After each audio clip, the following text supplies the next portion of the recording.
Les seuls musiciens où il y a foutu à musiciens étaient même baobété pas naïba na bato baonyo comme Isayo. Ça fait les arana mutumo au tsela ngaba bloc on yana moko mutumo ka panzani no na Kevin Pululu. Pasolo la vérité.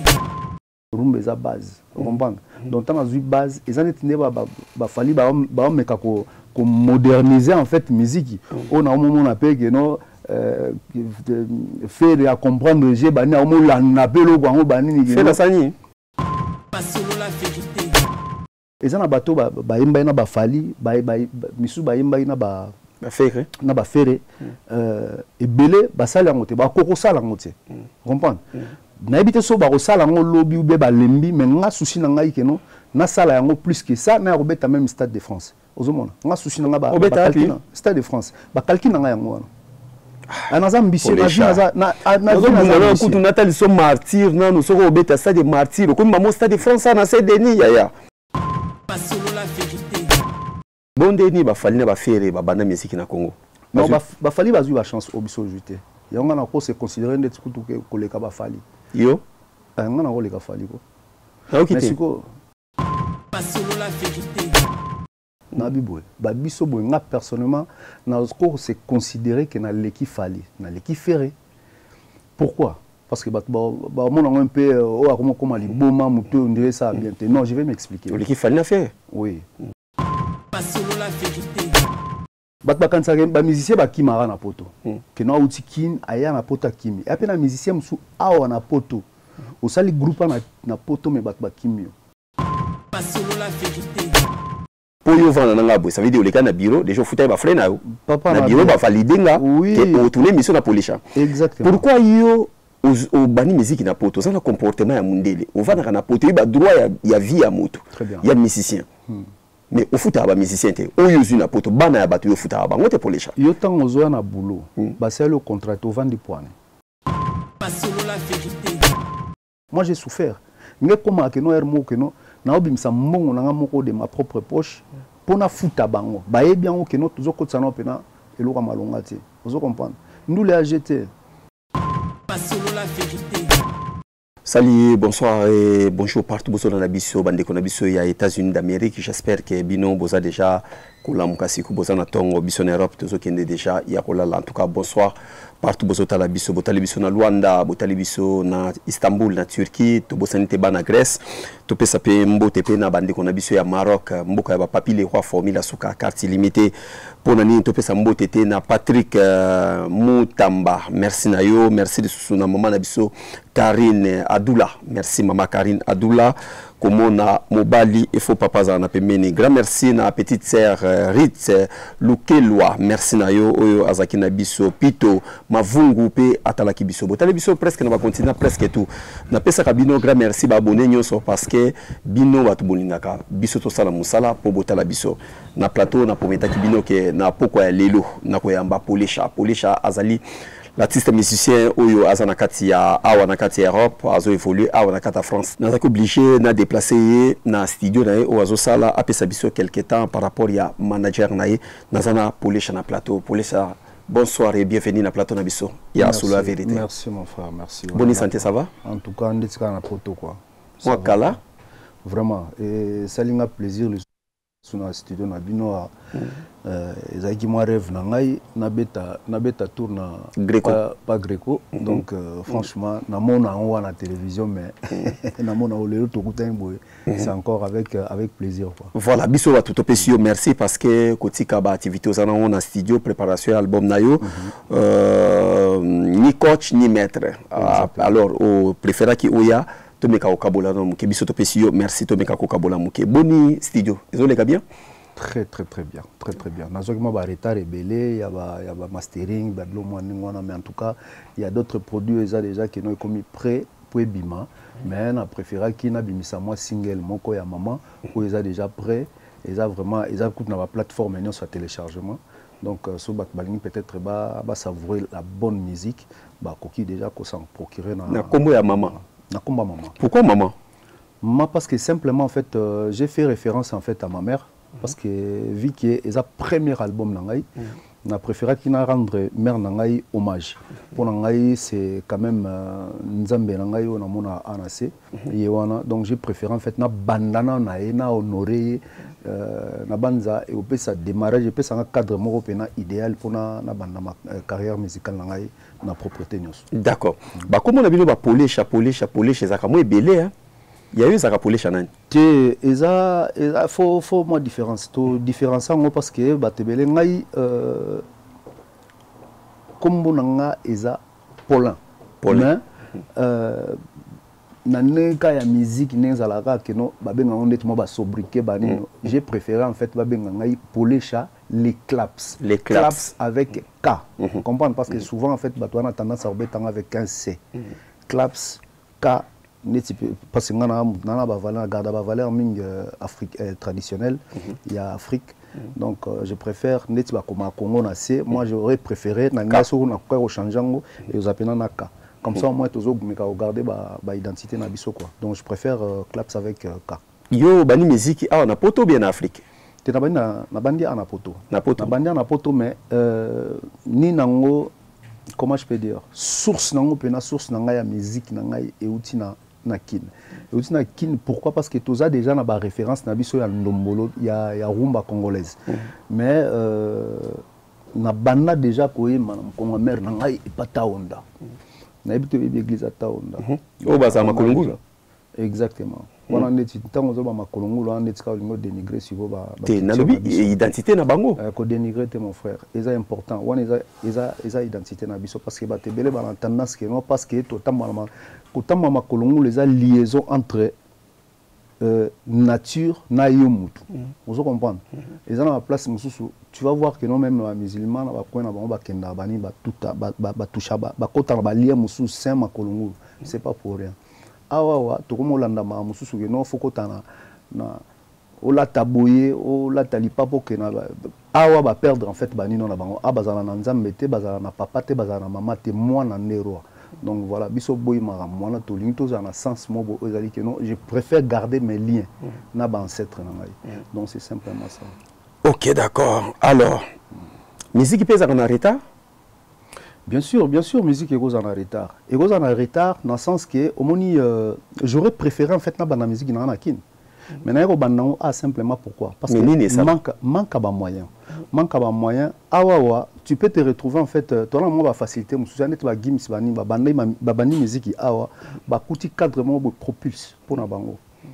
Ils ont permettre bango que non ba se lancer. Ba timbeli que non moi na talent banini cadre le idéal pour na bango bani ba so évoluer bien.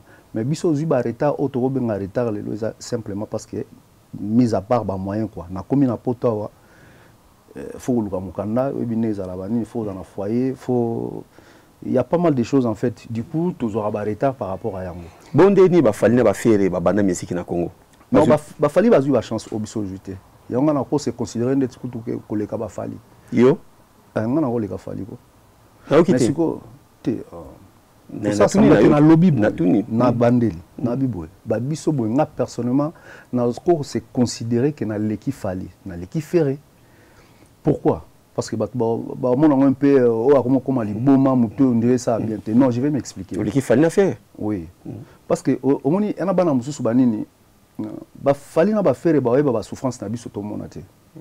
Moi je te dis franchement ba faire ba souffrir te ba fali ba souffrir te la musique ba biso tozo souffrir la musique parce que nazo bimsa mbongo na poche na ngai pour les les claps ba bae mais bango ba sala ngote bango ba ya kokuta si ba sambele ba lambele bango o ba benga na mindele ba benga en France on dit il est né avec une cuillère en or dans la bouche c'est-à-dire moi na mon ba botami moi na neti ya sasu moi na neti oyo président Abisso Tshisekedi a koki ko bota lelo bien tam so bota ki tangu azana pouvoir moi na botami à mon capacité écoute déjà que non père ça sala tout maramutu se vanda ne ba fali ba zu ba chance c'est-à-dire que non ba kutaki déjà que non ba mo pa ba nyoko ma pona bango vous comprenez ndeka les ala que non même si moi na ndeko no mona mikili aye yo so sala nzela aye avant na pala alors que yo la libanda na cadre na loba ba succès ba sala ba grand prêtre ba ça va succès mais na cadre souffrance à musique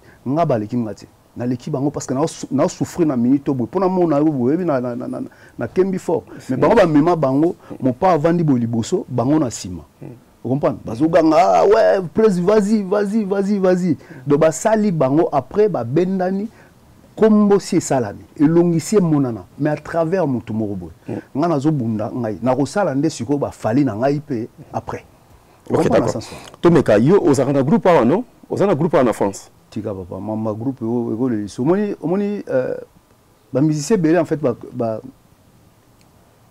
yana blo mususu bato je vais expliquer un truc en fait ba kansa ba musicien ba kimara na poto que no outi kin aya na poto kimi et puis na musicien musu awa na poto au sali groupe na poto mais ba kimi ah na poto parce que ba okima par rapport ba beta non na groupe ngo ezaka na France pour que kima na Belgique il y a Belgique ba okima na Paris non c'est du boulot en fait kokima ezaka raté que non mutu bo voyager à kimi non mutu muso akimo na sur place à kimi a kene peut-être côté mususu o a trouvé pour naïe mieux vous comprenez mais ngai na sala single mo na misa single mo à l'époque quand j'ai commencé vraiment c'était mes débuts en fait avec single mo à Sakayo ça a bien marché en fait et là single mo marchait très bien j'ai répété pendant au moins une année avec les gens là on a bien travaillé au dernier moment comme bendana que non au futarate banini et tout pour les chananga na fana na place wana yo bani musique na poto ça veut dire aux comportement ya mundele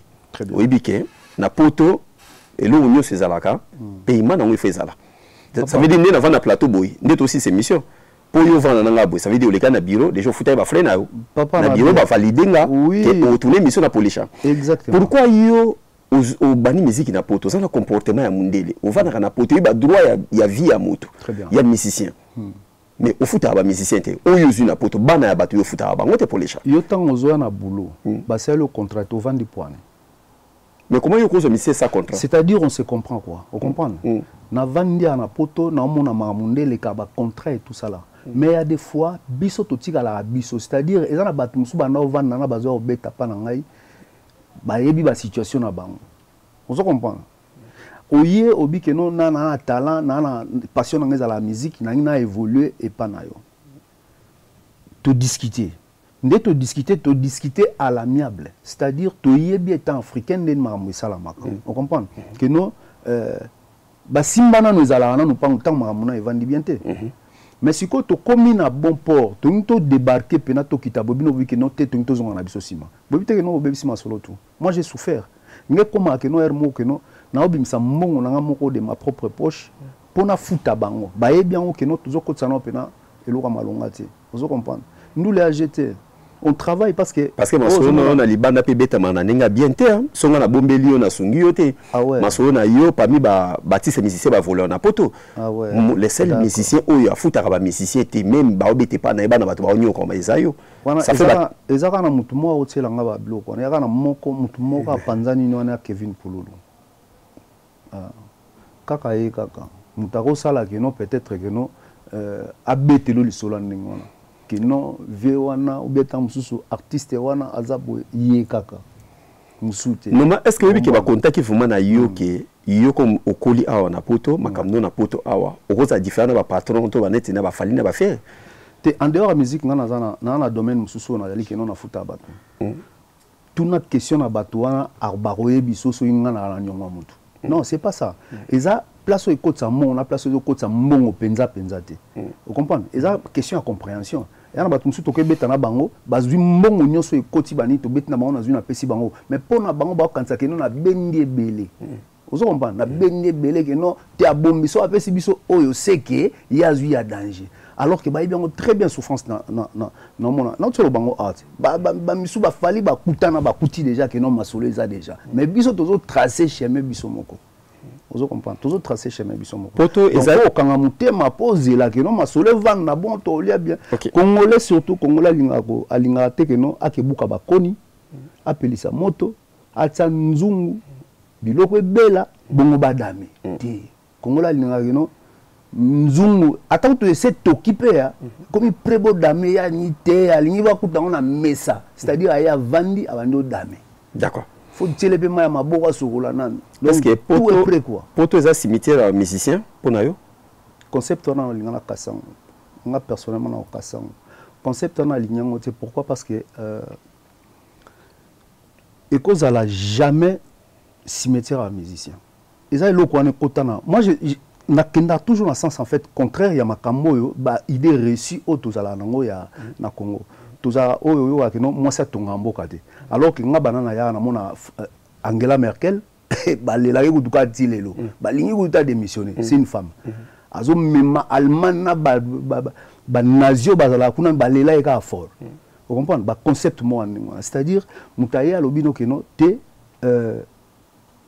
potoza cimetière à musicien na quel sens yo yawa uti kisaso yo komiao la plupart des temps tala so moni et au comme c'est ça bizarre que non on répété nazo répété trop fali fallait abina kalisunenga na buka sulu ketu nga na buka libosote pourquoi simplement ça comme poto tant a commis poto il se considère patron c'est qu'il est d'ailleurs alors se considère patron mais maintenant ezaba monsieur belé bayaka awa azo se considérer neti patron Nengazo se considérer patron, donc du coup, à l'inition au travail, nenga au travail, mon sous ba yena groupe.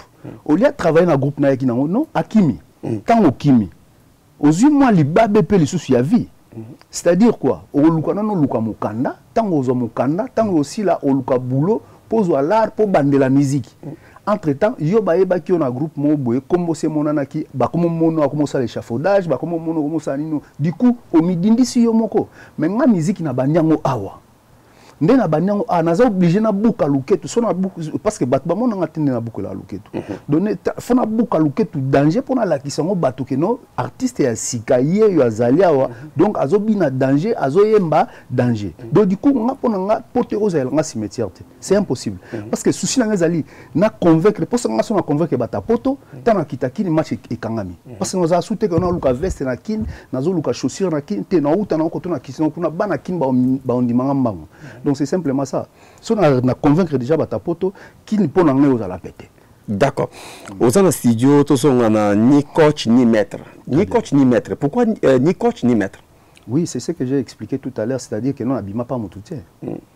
Ni coach, c'est-à-dire mon tout la question que non yemba boy, que nango boy, bima nango boy. Au moni abasala va vivre avec mes propres recherches parce que tu es obligé même si na biminga mo naza obligé na recherche.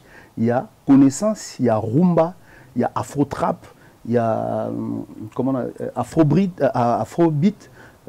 parce que il y a un concept je suis dans le sens de yo ça reste ni la musique na beta musique un tout petit peu universel universel c'est-à-dire mais entre temps na bossa na rumba te rumba est base vous comprenez donc tant na base ils en étaient ba fali ba meka ko moderniser en fait musique on a un moment on appelle que non faire à comprendre j'ai bani au moment on appelle au gwango bani faire la sani à comprendre j'ai ko au moins ça comme beta tableau faire depuis azala faire à comprendre non j'étais papa vie ezaningwa batu ba comprendre ma bête vie ezaningwa il y a des fois on rattrape nos retards on se dit que non peut-être awa na beta ki bienté na talibo na munya bango ba ke mango tourner nous basala ki turo na ke nango boy ok nango boy cela ne veut pas dire que non l'habité que non armo landa fali pour non mais non ezala toujours na mutu mo be que non afongola pe mo nzela que non tobito ke nango boy ce qu'on a afongola nzela na musique ya Congo entre fali na faire te na kota polémique on a nana za avantage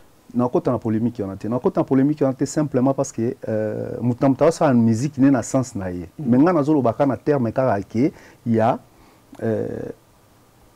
qu'est-ce qui marche mutunyo salandara au moins ba étape nzete za ebele so manga moka hoteleza quelque part so matin nzeto landa étape wana comprendre moi amanga na hotel ndena ko zongo sa ba ozo ba idéologie nyoso po yeba nena obukango vous comprendre donc pour ngai style ya fali muto sa bien style au fali même moi moke ko bimisa rumba à côté moi ba français à côté moi ba featuring ba bilo moi personnellement moi j'apprécie ça na ya moni que non hermo boy que non ngape na ko mokota na nzela avantage ya ko yema na français be ko kota français na rumba avantage no ezalani avantage no ezali ko teka bien libanda très bien kanga mika na Congo te vous comprenez c'est-à-dire que nous toujours faire valoriser musique na biso yebana ki rumba prévenir que nous toujours et babenga onini et comme musique il y a UNESCO, si c'est UNESCO, patrimoine mondial, il y a na UNESCO. Donc, malgré ça, et comment dirais-je, fallait à même en un sens n'importe qui a koyo kayango ba komo yo kamba chinois na musique ba komo binango ozomba doso menyango baxi français ça donne ça au côté à l'international petit karaté que nous allons entre biso papa le tumba ba yemba na français te na ba luambo ben c'est ça les mecs qui viennent en fait question ba côté ba synthétiseur na ndule vous comprenez synthé côté lelo ba tutu ba mo landango c'est pas mal. C'est pas mal. Ils ont toujours la faveur à Congo. Ils ont toujours dans le sens. Au moins, on a scène mobo, on a nino mobo dans l'internet. Un Camerounais qui dit, azo gangela ba nekona bi que non. Ah, au moins, ba Congolais rivalité oh ya nenga bien. Ba fallait beta qui nani héritier beti fera ego beta. Donc bino pe fo bundaka bo saka bo poto matisa musique na biso. Ozomona. Donc net na mamba plein. Il y a un comme en tant qu'artiste et musicien pour les chants. Tout ça soit quand même vérité, parce que la biso parce que belé na monde. Basta de zobeta malero chanson, basta de te zobeta mo. Baso beta ngo pour na plein ou bien pour na son, bien pour na royemba. Que ça arrivé à un certain niveau, il y a vie, non pas il y a vie, un certain niveau, il y a musalo sala. Plus aux mata, plus au lika, au valorisant au moni ça on a mis sur bateau. C'est-à-dire qu'on a une entreprise dans un moqué. Si on a comme vie maintenant ça ni. On pousse à l'international pour bateau ba mona, bateau belé ba mona yango. C'est-à-dire na ba niveau na biso ya na musique ya ba niveau ba faire ba fali ba héritier banani ba komi parce que nazo mitiana na ba niveau na te parce que et aux ala fou et ça on dirait que non na midiem bikana se comparer na bango. Yo za na ba niveau ni. To cha na ba niveau ni. Na batsanga niveau ne so ba lingo tsanga nazo bima ba Fabrigas te ah papa na boy vraiment polémique wana que non na qui ça na parce que yo pour la génération non il y a une génération na tia au place négative bazar génération na ngai ezali nazo beta musique neti ya ba inosbi mais na génération na ba innocent te ko tsanga na ko comparer na mutu te na ba déplique ko comparer na mutu te na pesi ou de plus na pesi ba salama ba salama aleko siga zali na mutu ngai ya kati pena de plus na bosani masolo na bisote donc na ko se comparer te parce que bazana expérience on a peut-être le lona na zuité on compare na ko se comparer na mutu te na zana na se na zo lukande na le kabango yo le kabango na zo bunda bitumba na yango na c'est-à-dire je me bats na au travailler plus que bango ba travailler qui très bien on comprend souci na yango wana maintenant on se comparer na mutu mote na kokai na mutu te na leki mutu te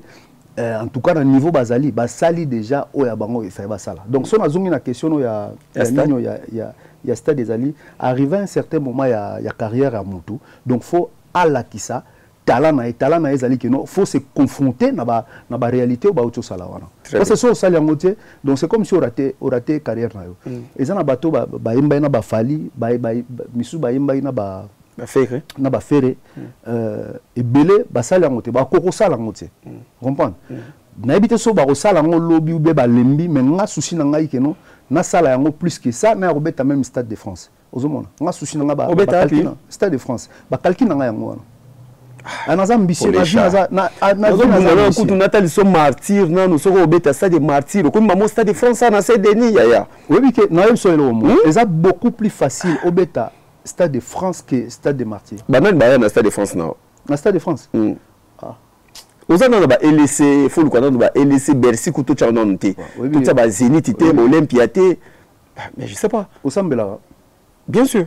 Nga sambela té. Yo sambela té. Té nga sambela té.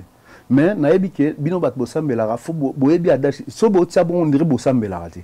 Ngam na sambela té mais babi ke no na mukanda baloba mukanda botanga baloba. Faut en avoir foi. Et puis il y a autre chose baloba que non ezala babenga on baloba nini il est permis à celui qui croit s'occuper neni so neni donc ezako croire c'est-à-dire so zo ndima nga rêve na nga yango wana bitumba na nga tous les jours ta nazo la muka ndule nazo beta na beta Stade de France. Pour nous, c'est facile que beta parce que na vanda a na iba rouage a na ibi comment rentrer na administration oh na ibi mais na qui na ibi. Pourquoi ko bana na monter dans Stade des Martyrs? Et parce que lelo yo tozana na mikili. Tana mikili yango zo benga que non cimetière ya ba musicien. Cimetière bato ba benga. Oui, cimetière ya musicien oui. Parce que bato bazo réfléchir ningo mutuna no ningo otuninga wana. Vous comprenez? Bato bazo réfléchir en bon. So zo réfléchir bongo olukana no banana kini non, naza déjà awa. Vous comprenez? Na kina nga kine commandé tu dirais moi second patrie na ngai. Vous comprenez? Parce que na ko beta libako na daya lelo. Peut-être bakundanga peut-être bazong sana kini banini mais place nazo vivre nazo lia maramutu ba petit bazali na mboko yo mais c'est-à-dire nazo rêver nanu awa nanu yango no monike no concept wana ya cimetière ba musicien parce que nazo rêver azonga lisusu ba mboka non moi je suis ici rêve nanga ezali na beta Stade de France est-ce que maître Gims tanga beta plein na makasi ya sala ezali na Stade de Martyrs a congolais a beta yo te bo point ngati Gims c'est faux qu'on te paye que Gims c'est pas coller ouais pour les chats. Mais promesse ate bon na coller na colipe awa. Vous comprenez na colipe awa ba ajo biso comme on a mis qu'il a na colipe awa. Donc na yebi pe moi ba rouage awa. Pour na que luka do qui na comme na préfecture na beta porte na préfecture ndé na salaki. Vous comprenez? Na beta ba concert comment j'ai fait? Ah ouais. Na beta ba concert. Voilà, tu peux sûrement bonne chance et félicitations à toi. Est-ce que pour les chats frère? Musique c'est qui ici? Batebele batu na question musique na kisi to na kisite qui ces la histoire mobo ya celui qui croit na mamba kisi vous comprenez ebi batu mususu abela ayoka mutu pasi parce que azokanisa kazobela mutu pasi mazobela mutu pasi te mayoki pe mutu pasi vous comprenez donc na domaine nyonso soki olingi otia o association na eloko mobo plus que ça kota kisi kota. Vous comprenez? Qui c'est au quota. Nana makamobo ezali que non lelo na ko sala taba 10 millions d'abonnés.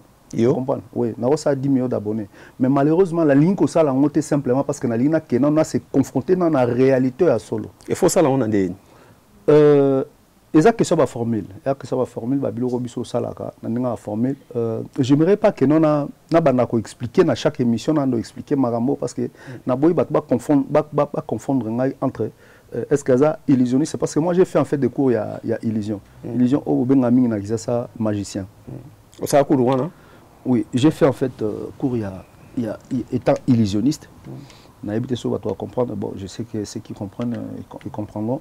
Illusionniste, c'est-à-dire ce que tu vois, tu as l'impression que c'est ça mais c'est pas ça. Ce que tu vois que non, tu crois que c'est réel alors que c'est pas réel. Vous comprenez? Donc c'est ça que j'ai fait. J'ai passé pas mal de temps, plus de 15 ans, il y a travail, il y a esprit mentaliste, vous comprenez? Mais j'ai laissé un peu de côté parce que musique est passion mon eux de vous rendre en kati et ce qu'on a travaillé un tout petit peu plus logique pour nous s'en sortir sans qu'il y ait un mélange un peu de ceux qui n'ont posé question moi vite fait dans bateau batali biso cours il y a cause à la magicien pourquoi ça la choix non ils ont vraiment magicien j'ai dit ils ont cours souvent batbabenga ondeti na bakino na batbabenga ngo ils ont magicien non c'est pas ça naza illusionniste c'est-à-dire muto na mona yo mona casquette na yo que non parce que neza bo misu na biso yo mona yo zo mona era mutu so zo mona même so mona te comme kota les a comme mona te vous comprenez kota les a comme mona te donc c'est simplement ça donc cours wana par curiosité parce que de nature je suis curieux ma curiosité m'a poussé en fait na kende kozwa nini wana cours et puis nazaki na initiateur na ngai moto initié ngai ezaki beau père na ngai amema ngai na nzela wana mais c'est vraiment quelque chose de bien et fongolanga tête je m'épanouis je me suis bien épanoui na terrain wana donc surtout bien Congo c'est que ozanganga. Okay, voilà. Parce que yango na lobby que biso toza souvent en fait na tendance à dénigrer tout ce qui est à biso. Au moins quand tu dis nganga, tozo mona déjà mutu mo salité ya nini ya banini balia kabatu. C'est ce qu'on nous nganga déjà ça veut dire quoi? Nganga eza faut définir déjà nganga c'est quoi? Ya nganga kisi, nganga nzambi, nganga banganga bazebe. Nganga kisi auto sono eza kisi ya nzambe te. Kisi auto ba kisi nganga kisi nini? Docteur. Ah ouais? Vous comprenez? Docteur. Nga oyangezali illusion il y a ko développer mental nangai vous comprenez il y a mental nangai comme na ko contrôler mental na yo na ko contrôler mental na ye donc c'est simplement ça et ça que non parce que cerveau nous c'est la manipulable vous comprenez cerveau nous c'est manipulable n'engé tous à la boye yo mutako manipuler ne to la que non ah kotambola na fi on a ta manipuler que non à ko influencer yo voilà mais sauf que biso dans le travail beaucoup plus développé par rapport à vous avez sorti quand il y a album tout ça c'est là ni mettre album pour l'instant tous on a sorti vraiment il y a une été mais par contre single tous on a les premiers août entre les premiers août nous discutons vraiment bien na manager nangai tout ça entre les 30 ou les premiers d'ailleurs na banza lobby ou après lobby peut-être Nino comment on appelle ça abenga on nino kombo kimi bon